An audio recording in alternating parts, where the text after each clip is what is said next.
Hai gengs, ketemu lagi dengan gua Sales Gokil.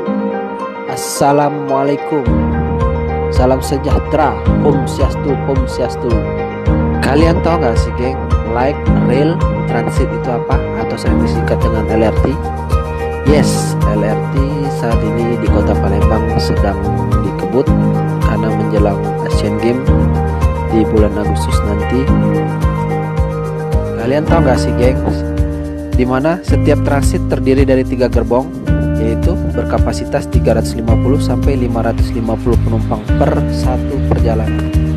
Kalian tahu lah geng, sekarang kota Palembang sudah sangat macet dan padat.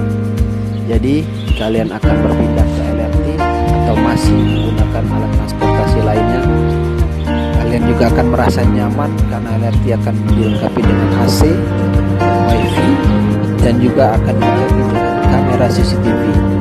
Oke gengs, jangan lupa like, subscribe channel gua, dan komen ya gengs.